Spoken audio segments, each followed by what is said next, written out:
Hello everyone, happy Friday. So in today's video I'm going to talk about our meeting with Nathan Shi and Matt Fitzgerald and all that last night at Molineux. Just a bit of context to add to that as well in a minute. I'm going to also quickly talk about Strand Larsen and a bit of transfer news. So it's a long video today, so I will timestamp some things because you might just want to go to certain bits about the meeting. First of all, we're signing Hugh Bin. Where have you been all my life? 21-year-old is expected to complete a loan domestically, allowing him to settle in England and learn the language while remaining available, still represent Wolves under 21s. Welcome, Hugh Bin. Now, Matt Jackson said at the meeting last night that we will definitely have one signing in before Monday. I hope he didn't mean this one. I really do, because that would be very underwhelming. And also, if you remember my last transfer video, I spoke about Dapo Anunlopo from Bromley, who's going to join the under... I think it's the under 18s or the under 21s. He's joined. That's official now. So I spoke about that last time. He has joined Wolves from Bromley. The tricky forward has become a Wolves player. So good luck to him. Now, Strand Larsen update. Yesterday looked like he was signing for 45 million plus 5 million in add-ons. We was asking Matt Jackson about it last night. He was in and out the room on the phone to agents. Looks like it might fall through. Leeds are still interested. At time of recording, it's not done, but he may still go. I think the Mateta deal is affecting it. He's basically going to Milan. All sorts is going on. Evan Gesson's gone to Palace, so has that affected it? Maybe. But it looked exciting. It looked a good fee.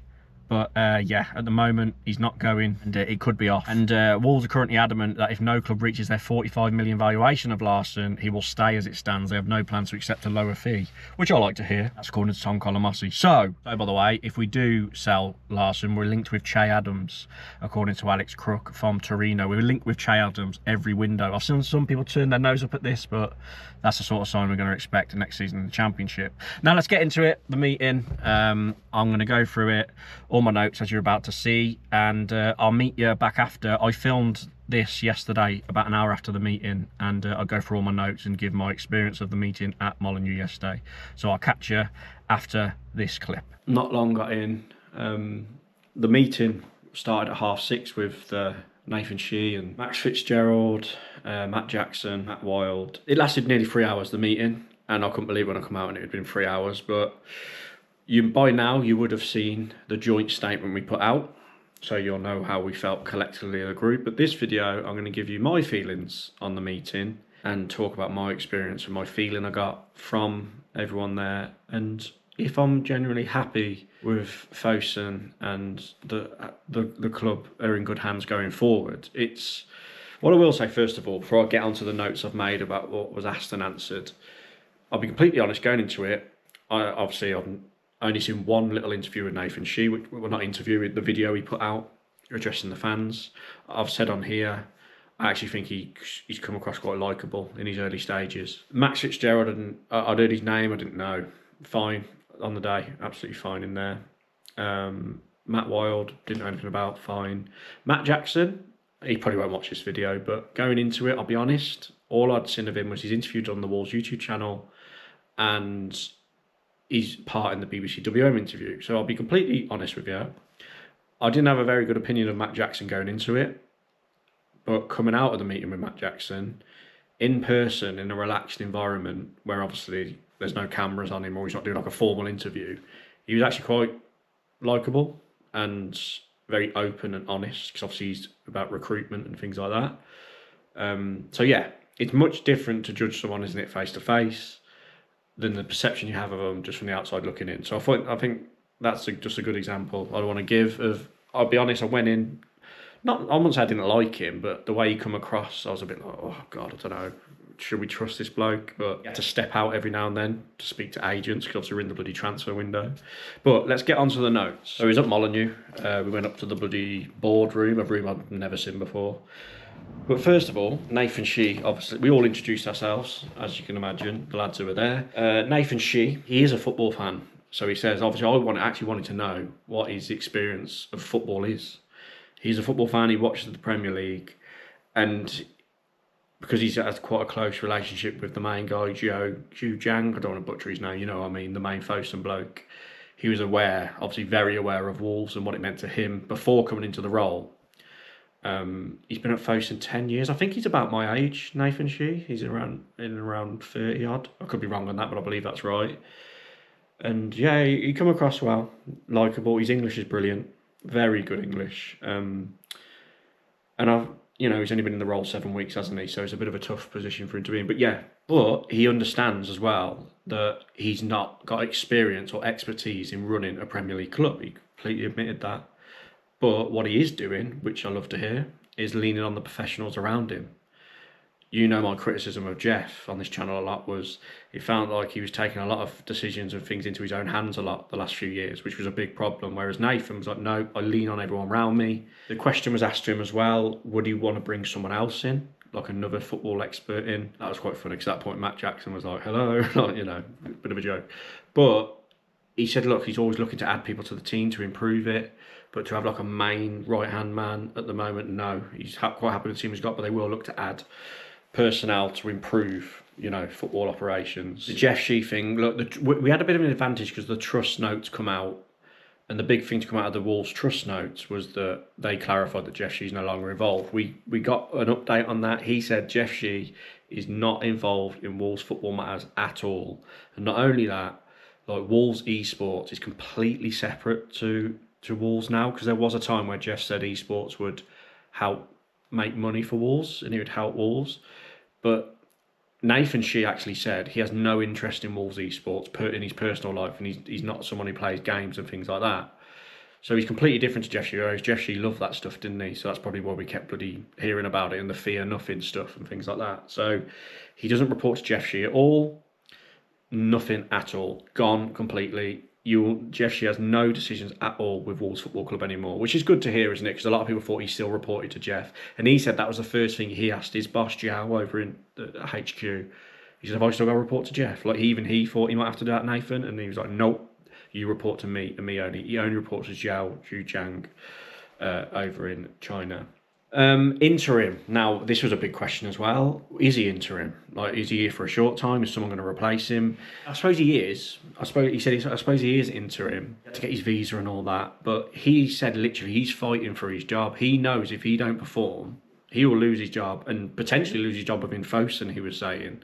So he really is committed to doing the best he can to his ability and make sure it's a success and make everybody happy. And obviously a start is communicating with fans. Because the trust they have to meet is a Premier League rule. They didn't have to meet us today, but they do understand that the fan communication has been awful.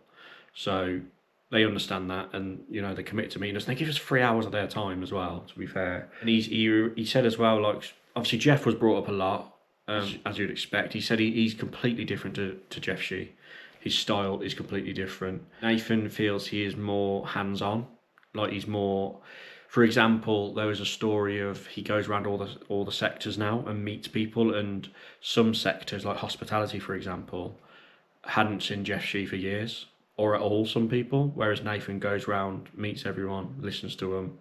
So that's a big difference, little things like that, isn't it? I think that's a positive. And also, Nathan said he's trying to have like a personal relationship with the players. I don't know if Jeff Shi did, but just from my interpretation from that is he probably didn't. But he's got a personal relationship with the players, and he said like Yerson and Andre were saying that although the situation's terrible, though it's like a hard job to get up, in their mind, in the players' mind, they were saying to Nathan, this is what he said to us, is that they're fighting to win every game, and like although it's a miracle if we do stay up, they still want to win every game, and they've got to feel and act like a Premier League club. And he admitted as well that the squad is lacking leaders. Like, he admitted that. But there is some good quality within, which has started to show a little bit this January, since the turn of the year. But obviously they're well aware of how bad the transfer window was. So Nathan did do a lot of talking at first, for the first hour. He said it's an 18-month project for him, Nathan Shi. And if he fails, it's his fault, obviously. So he's under a lot of pressure to do well. And I think there was a bit of a miscommunication with the trust notes as well about he's got to report back to Zhao in summer, I think. Something like that. There was a misquote, but they're going to reset and go again as soon as the season ends. At the moment, they want to act and be like a Premier League club, although they know there's hardly any chance of staying up, but we've still got the FA Cup as well. They wanted to make that a point.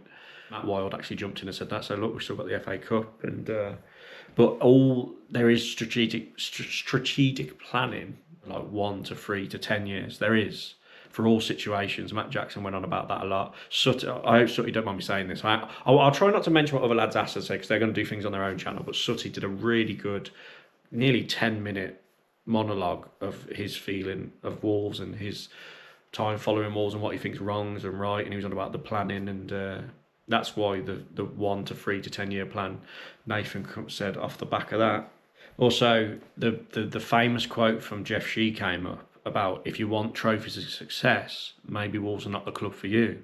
And we were like, well, what's that all about, Nathan? Like, do you agree with that, or what's your thought on that? And he just said, Nathan and Zhao Chuchang completely disagree with that statement. They don't know why he said that. It was as shocked as everyone else when he said that. Maybe it was lost in translation a little bit, but completely disagree with that statement he said at the time. And I think Jeff did obviously take it back, but he wanted to make it clear he completely disagrees with what Jeff said there. I put it to him myself personally. I said, why are Wolves the only team left in England with Chinese owners? Is it something to do with the Chinese government? And he said, yeah. He said, since 2019, the Chinese businessmen and billionaires cannot anymore buy teams around Europe and different areas. They're just not allowed. And so that's why he said Wolves is so special to Fosun, is because other Chinese people can't buy clubs. He mentioned about the failures of like Birmingham and that they've had Chinese owners. And he said, like, Wolves is very special to Fosun for that reason. Yeah, they do see Wolves as very special. And I said to him, is it just Zhao Chuchang who's a fan of Wolves? Because he gets up at like 4 a.m, things like that. He said, no, others really do keep an eye on Wolves over in Fosun HQ and things like that. Everyone is aware and they do care about the club a lot. And at this point, like Matt and others piped up and said everyone loves the club and is invested because it's their daily life.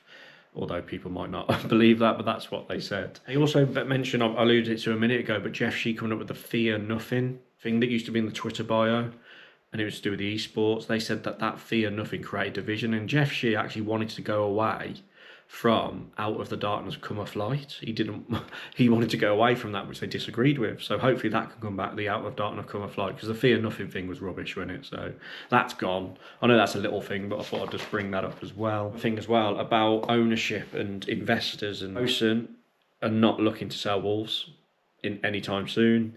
And then it was asked, are they still looking for investors? Because Jeff did say a few years ago, I forget exactly when, will they look for any investors? And he said, no, they're not looking for any investors at all. So Fosun are locked in. So whether you like it or not, unless the protests ramp up by certain people, because obviously every fan's entitled to do protests again, Fosun are planning to be here to stay. Now, although Nathan, his attitude is, look, we want to act and be like a Premier League club despite our situation and the fact that it looks like we're going to go down. It was put to like Matt Jackson, are we going to be big players in the Championship? And he was like, yes, certainly. He was like, we are going to be one of the biggest players in the Championship should we go down, which we are, let's be honest. They have to say that, don't they? But then he said, like, obviously if West Ham come down with us, they'll probably be the only bigger club really in the Championship with us. So he said, yeah, we'll be big players, we'll have money to spend with the parachute payments and things like that, and obviously fees brought in from certain sales.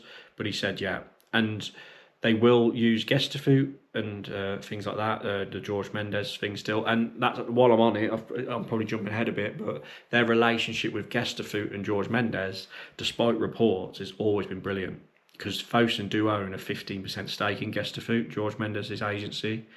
And he said, obviously they've done amazing things for us over the year, and because they're so rich as an agency, they never want to like do Wolves over, whereas some other agencies maybe do. Some, you know, they didn't go into specifics on that, but some other agencies are very hard to deal with and like sway players and things like that, whereas Gestafoot clients, whether they go in or come in, is always smooth and they get on with them. They've still got a good relationship despite reports that the relationship has broke down at certain points. They've gone away from them a bit more, but you know, the relationship is still really good with Gestafoot. So everyone jokingly said then, all right, then get like Jota, Neves, Bolly, try and do that again. Like, obviously that's the dream, but we'll see what happens with that, because they're quite reluctant. It's hard because they've still got a lot of things. Because Nathan Shi's only been there 7 weeks, so they're still having meetings and planning a lot of this stuff too. Also, the Championship, when you're in the Championship, you are still under PSR, but they said they are in a really good position with PSR, and obviously in years gone by that was an excuse, wasn't it, that PSR was a problem and we had to watch our funds, but they're in a fantastic position with PSR, they were saying. He said there was asked about Jeff Shi saying that no staff will lose their jobs because of relegation, and Nathan just said he's pretty confident normal staff will not lose their jobs, despite people being worried that they are going to lose their jobs. He said we want to act like a Premier League club, so obviously they said look, people could leave, but in terms of normal staff, he does want to try and everyone to keep their job, but obviously things could happen, people could leave and things like that. So maybe that's what Jeff was trying to say with that statement as well.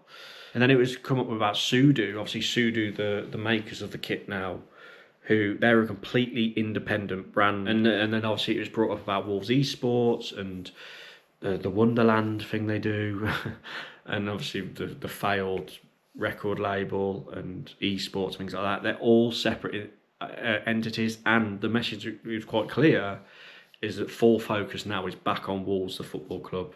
Those side hustles and the eSports stuff, nope, completely separate, different departments, different people. Zhao, Chu Chang and that, their full focus is back on the football club, and they admit there's been mistakes with that. I'd try not to misquote people, because I don't want to misquote what was said, but I think so far I've been pretty fair and everything I've said is true of what they said. Football is the focus. I've already mentioned that Nathan Shi doesn't actually like eSports himself personally, and he didn't really know much about eSports because he's not really been in that sector, as he was with Club Med before coming to Wolves, obviously with the cruise ships and that. And Matt Jackson and Matt Wild and others there, they ain't got a clue about eSports either, because it's nothing to do with them at all. It was the Jeff Shi loving that sort of stuff. Also, the eSports stadium, that you might have seen pictures of a new eSports stadium built, that was not funded by Wolves, the football club. That was funded by the local government, wherever it was built. So, yeah, there's no crossover with funds with Wolves eSports and Wolves Football Club. You know, we're not pumping money into Wolves eSports, which is good to hear, because obviously that's such a blurred thing, I don't know. So they're fully aware as well how bad the Steve Ball stand is. Nathan Shi's walked in there himself, and he fully understands how bad that stand is, and obviously the hospitality bit is so outdated as well. And they've been in communication with the Wolves Council. They're having progressive meetings with it, but they couldn't actually say right now when they're going to improve things, but they're actively trying to get something done with the Steve Ball stand and obviously the stand in general. But because it's so early, those meetings and that have only just started. Like he said, he can't speak for what Jeff did previously, but that's what's happening now. But they do know it's a huge concern, the Steve Ball stand, and they want to get something done about it. And I don't know if I should say this, but the plans that come out before, a previous employee lost his job because of him putting out those plans. I think that's the thing I got. I hope I'm right on that. I haven't named the employee, so I can't get in trouble there. It wasn't what it seemed, all those stadium plans that come out back in the day, because everyone always resorts back to them, don't they? But they do understand that the Steve Ball stand in other areas. And the corner, they admitted the corner bit with the ponchos when it's raining, the corner stand by the South Bank, that's embarrassing. And obviously they've got to do something about that. They admitted that. They said, yeah, when the Steve Ball stands plans are in place, they will inform everybody about it as best they can. Also, obviously the question was asked about the terrible summer window. Now, there's a perception that Matt Jackson was very heavily involved in recruitment. I'm guilty of thinking that as well, I must admit, but he had nothing to do with it, hardly. So him, Matt Jackson and the scouting team and the researchers were pretty much cut off by Jeff, Domenico and Vitor. They recommended, he mentioned they recommended like 6 players to him. I think a few were at Sunderland, that have gone on to do really well that they just ignored. So they recommended a lot of players to him. And yeah, it was completely ignored, and they just went with what they wanted. So, but no, obviously, he said from now, judge him on the recruitment from now. But before, he had nothing to do with it apart from recommending, but they was ignored. They said there's a big lesson learned by not getting players in with Premier League experience in the summer. So if we do go down to the Championship, there will be aims to get in people who are experienced in that league and not just get foreign players in with no experience in the English League or the Championship or the Premier League if we do get back there. They said, yeah, massive lesson learned. Not because look how long. I mean, some players haven't even got up to speed yet, have they? Who've come in with no Premier League experience. So that's good to hear, because we can't have that again. What we did in the summer.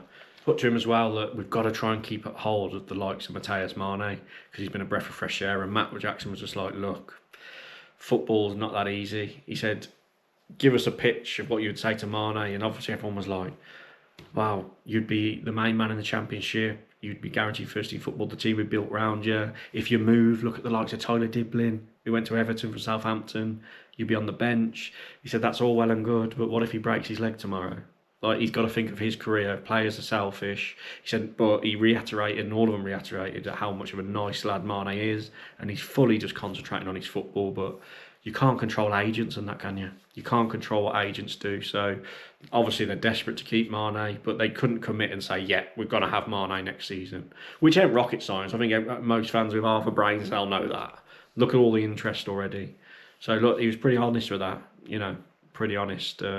We'd love to keep Mane, but I felt myself, I was having a back and forth with Jack off the 77 Club about this. I was like, Mane will be gone. He was like, no, he won't.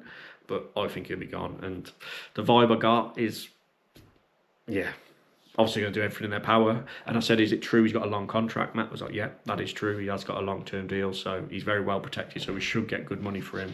Should someone come in big and try and get him. Now, the big one, a lot of people, was one of the main things people kept sending to me was about season tickets. Honestly, we really, because we seen the trust notes, and we said, look, can you just commit and say and tell us now that there will be reductions in season tickets, especially if we go down to the Championship next season because of the dross we've had to watch the last year. Can you just let us put that on record?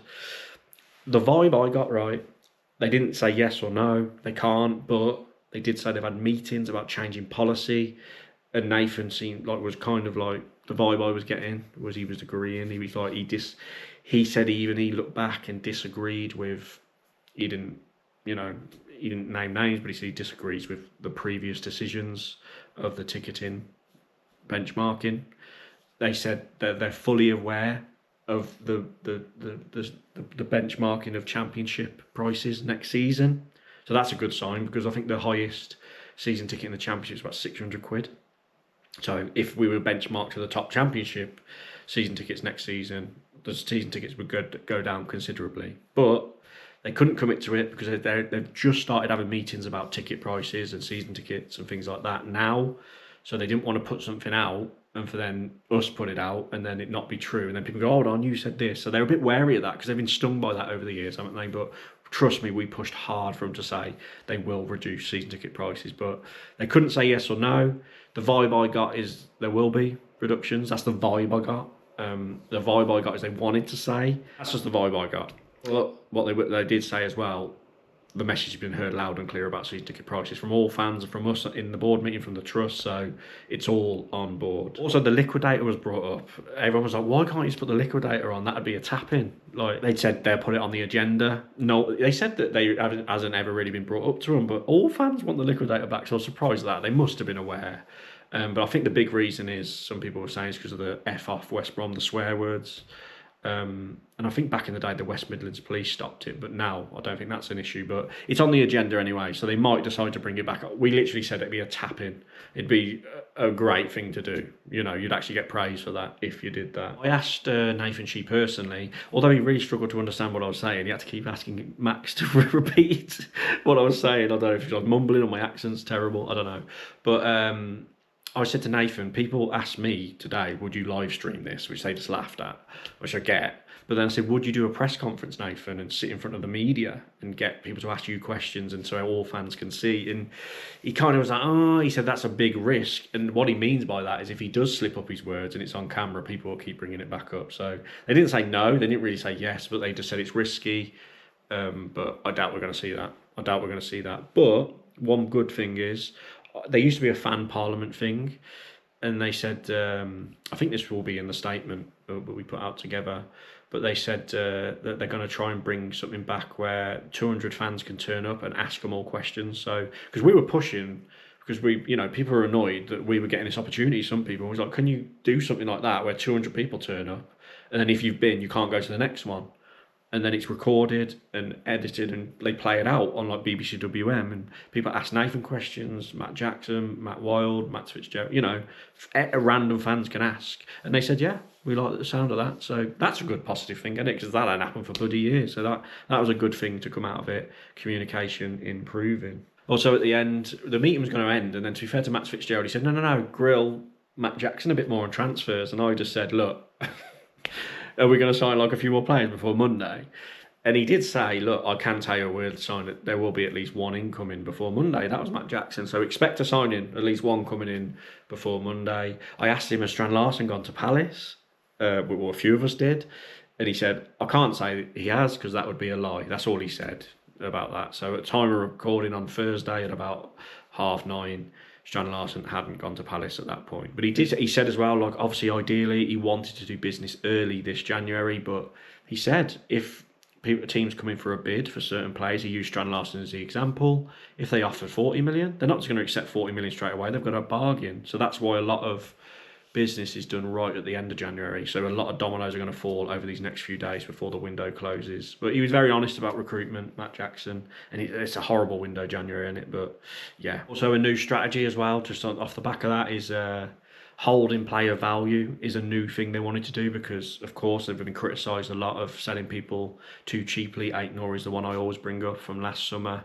And yeah, they really want to get full value for all their players, and they're not going to get pushed around easily. So Matt's very committed to that. So good to hear. They want to get good money for their players. And if Strand Larsen is to go for 50 million to Palace, I mean, that's great business, isn't it? But at the moment, at time of recording, that's up in the air. You also spoke about Fer Lopez, who I've just checked my phone before doing this video. He scored an absolute worldie, didn't he, for Celta Vigo in the Europa League? Typical.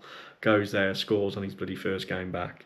But he said that he wanted Fer Lopez to go to the Championship. He didn't really want to. He wanted to go back home to Celta Vigo, but he'd love to see Fer Lopez back in the Championship next season once he develops a bit, because he's got the ability, and he hopes that happens and wants to see that happen. So yeah, that's my feelings and some notes. I think it went quite well. They were as honest as they could be. Some things just like legally and shit, they can't tell us, can they? Like, but yeah, very honest, took anything on. They said, you can say whatever you want, whatever you feel right. Just try not to like misrepresent what we've said. And if we think it's gone well, it may happen again. We may have meetings again in the future, but we'll see. But you've seen the joint statement, and yeah, let's go back to future me for the rest of the video. Yeah, so there we go. In hindsight, I think we did the best we could in the meeting. It was a good mix of people there from the fan groups, professional people who are more passionate, people who are like Fosun, people who don't like Fosun. It was a good mix of people, and everyone was respectful but firm, and I don't think we could have pushed back any more than we did. We really pushed them on the season tickets thing, but they wouldn't budge. And we really pushed them on like the Liquidator and the transfer window and things like that. But they were very honest and open. Sometimes they just couldn't answer questions, as I just mentioned in that clip. But we couldn't have done much more, lads, honestly. We're going to get stick no matter what, but we all tried our best and prepared to the best of our ability. And it may happen again in 6 months' time, but let's see. So, yeah, there we go. I hope you enjoyed the video. I was trying to be as honest and bring as much news to you lot as I can from it. And yeah, sorry it was a long one, but I have time stamped it if you look in the description. And have a great weekend. I'm sorry I didn't do a Bournemouth preview. I thought this video would be a bit more important, so no Bournemouth preview this week. For what it's worth, I think we're a draw 2-2. I think Tolu will start. I think Rodrigo Gomez will come in for Chachua. I do hear Krejci's got a knock, so we might see Doherty or someone come in for him at the back. But yeah, apart from that, it's good to go, and let's hope it's a good day at Molineux. So I'll catch you after the Bournemouth game. Have a great weekend, everyone, and cheers for the support. Ta-da.